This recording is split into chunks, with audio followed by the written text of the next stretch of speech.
Fans of the Horus Heresy, thank you very much for joining me for my second video looking at the build of the Legio Custodes Orion assault dropship by Forge World. Following on from the first video where I showed how to heat bend out a small warp in the upper hull, I've done some more work on this model last night, and I'd just like to share what I've done and then explain what we're going to do in this video. What we've got now is none of the hull's glued together yet, but we have got all the hull components fitting together. So we've got the upper hull here, this piece, which is a single large piece. We've got the lower hull here. We've got these two side lower hulls, the left and the right, and then we've got the access ramp as well. So I did some work yesterday on these two parts here, getting them to fit, and I also did some work getting the trimming up the interior details. Now I need to drop off the top to show you what I've done on here. So obviously this is hinged, but we'll take that away. Now these two parts, these two hull parts, kind of got this notched attachment point. You can see at the bottom.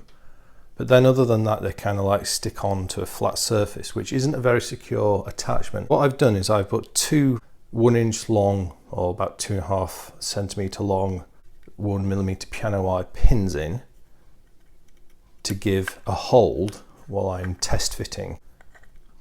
And I found that really useful for the stability, because otherwise these will just fall away because there's only this kind of like this guide notch at the bottom here. So that's the first thing I've done, and I found that very handy for progressing the build. We don't need the door for a bit now.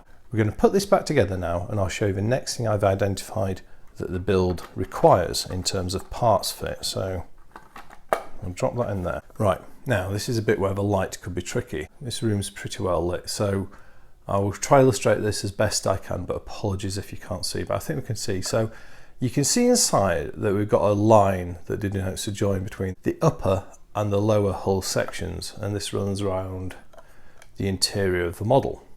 However, it's not quite, there is a gap varying between maybe a quarter and maybe as much as a millimetre on the way around. So I've been looking at the hull to try and understand where that sits, and I noticed something on the exterior that gave me the answer, or certainly part of it. And here there's a step between this section and this section, and likewise on this side. So that says to me that this is slightly bowed up relative to this, because this is such a big thick piece, there's no way of changing or rebending that. So what I then did was, if you can get, this is going to be the hardest bit today, I then squeezed the hull together at those 2 points I just showed you, and then you can see we get a good fit most of the way around. Now I'm not counting these two bits, the side lower hull pieces, because they're going to require work doing once this main hull's done. So let's discard those now, along with their pins. Put those two on the side there. Right, now we'll be able to see it even easier, I hope, with the extra light. So what I'm going to do is I'm going to heat up the lower hull, and I'm going to push it up to close these gaps, like that. Simple as that. And that then puts me in a position where I can work on those two pieces to get their fit snug as well. Bit by bit, first we dealt with the upper hull, we did some work on the rear ramp, and now we've found another little gap to tease out, which is on the lower hull, and that's how you do these kits. Now, it was interesting in the comments on the first video, there was a mixture of interest, appreciation, and but also a few people kind of like voiced opinion that, oh gosh, for a kit this price, I would expect it to fit together perfectly. And just to answer that, so it was an interesting point, and clearly this is a very expensive model. I think one thing you have to bear in mind though is, this is a hand cast resin model, and you simply can't get the tolerances that you would do on plastic kits. And even smaller resin models, the bigger you go, the harder they get to be perfect. I've built over 130 Forge World kits now, and to those people who say, oh, this isn't very well cast, it should be perfect, this is a very well turned out resin kit in my experience. And not just from Forge World, from what I've learned about other similar size models from other manufacturers, although it's hard to find equivalents because basically Forge World are the only people who do kits like this. I mean, Prodos Games do a large dropship from the film Aliens, but there's not many about. I think perhaps one thing that Forge World don't articulate so well is they simply say, in terms of the instruction, it says not suitable for children under 15 years of age, and that's a health thing around having the knowledge and the shrewdness to take precautions you need around sanding resin parts, but it doesn't actually say anywhere inside about the sort of difficulty of this kit. Now, this kit is a hard kit to make. It's a resin model, it's a big kit. If you're having a go at one of these, you need to be an experienced modeler.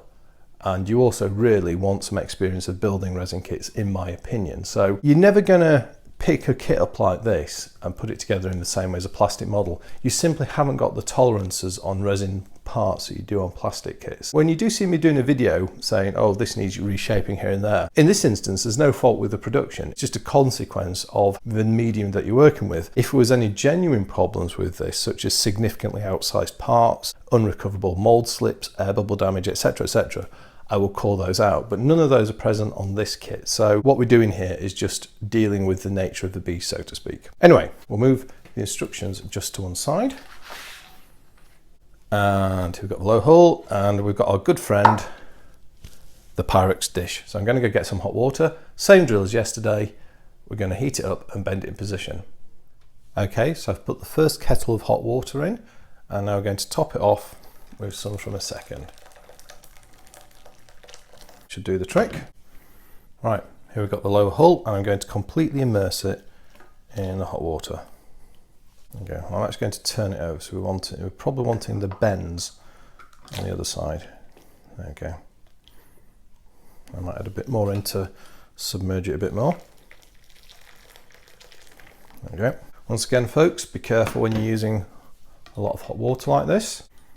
I do this when I don't have children or pets around. Well, free roaming pets. We're currently doing a little bit of gerbil sitting at the moment. We're pleased to hear they are contained in their cage. Otherwise, we'd never see them again, and we'd have to explain to our friends where they'd gone. So let's give that a little bit of time to heat up. Sometimes building resin kits is a bit like baking and cooking. I can't help but think that. Right, let's see if we've got any. Oh yeah, God, look at that. Whoa, flexy. That was quite funny, that was. Right, let's drop this in and have a play. Oh, that's great. That's so flexible. That's perfect. I didn't think it was going to develop that much motion, really. Ah, look at that. Oh, that's brilliant. That I can get a really, really tight fit, although I'm going to have to be careful not to bend the floor. So a little bit of restraint will be necessary. You can see now, if I can get the focus right, come on focus, help me out. You can see I've got a nice closer fit all the way around. So I think it's time for a dunking interval. No double entendres or hidden meanings there, Nathan Anderson, just in case you're wondering again. I'll be back in a moment.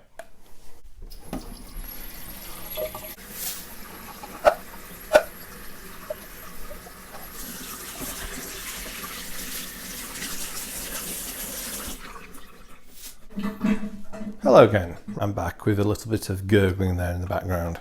Well, that worked really, really well.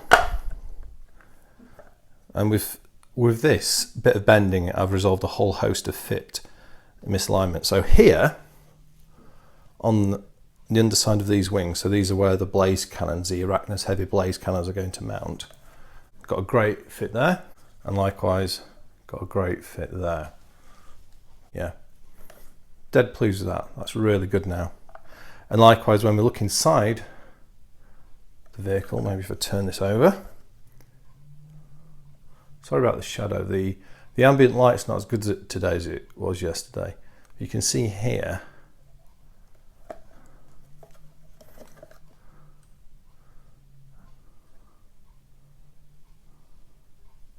Running all the way around, you can see how that's it. You can see now we've got a tight fit on those internal surfaces.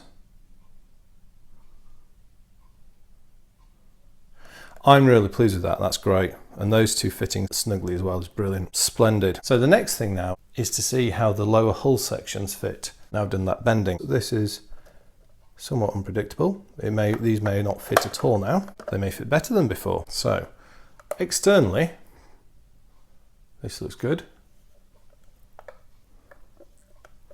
Internally though, we can see we've got a bit of a chunky old gap there.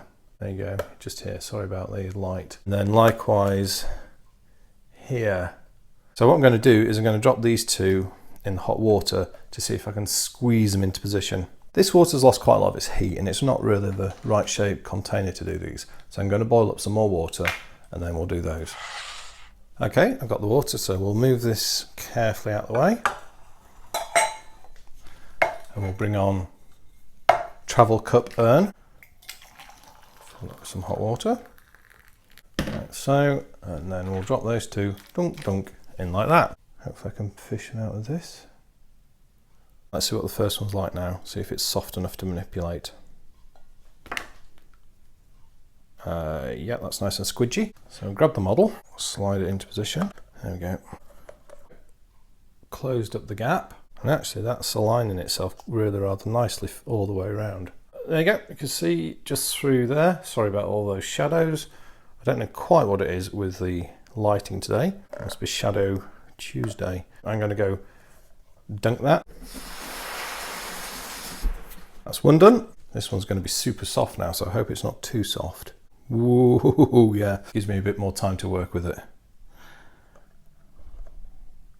At the risk of burning my fingers, no, there's no real risk of burning your fingers. Well, I hope not. So that's in there. Now this one's, because this has got quite hot, it's quite expanded.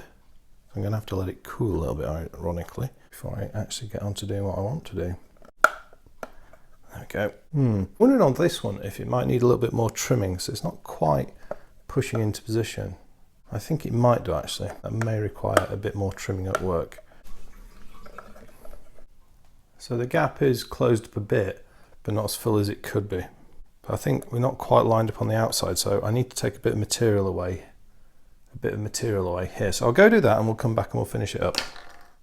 Okay then, so I've been away and I've done a bit of work on this piece and I'll show you what I've done and what I've decided to do. So if we put the lower and upper hull back together again and get the correct piece, which is this guy. Right, so I've cleaned up a little bit of material off here, a little bit off here, and a tiny bit off there. And that has improved the fit quite a lot actually, and on the outside, it's about now at the point where I'm happy with the fit. On the inside though, still got a bit of a gap there, which you can see. But what I'm going to do, rather than bend the whole piece, I'm just going to bend the upper surface of this flat. We will uncap our hot water source again. So I reckon that is probably softened to a sufficient degree. Let me try and push that into position. There we go, that's perfect. So now you can see I got the gap closed now, so that's good. So I'll just give that a quick dunk.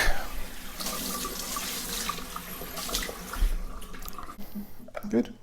Happy with that. Happy with the whole thing now. So to finish up, let's just push fit this back together again and I'll show you where we've got to. Probably about it in terms of getting the fit right on the lower hull. I think the next thing will be to move on to assembling the parts. There we go. Yeah, that looks nice. This door might need a little bit of final work in terms of getting this shape right, but it's pretty good at the moment. We've got the interior with everything nicely joined together. So yeah, dead pleased with that. That's a really good result. So there you have it. There's a second part of my build videos on the Legio Custodes Orion dropship. As always, let me know what you think in the comments. Have you got any suggestions or hints about doing something similar to this? Are you feeling a bit less terrified of these models than you were yesterday? I'll be interested here as always. But other than that, I'd just like to say thank you very much for watching. I'll speak to you next time, and goodbye.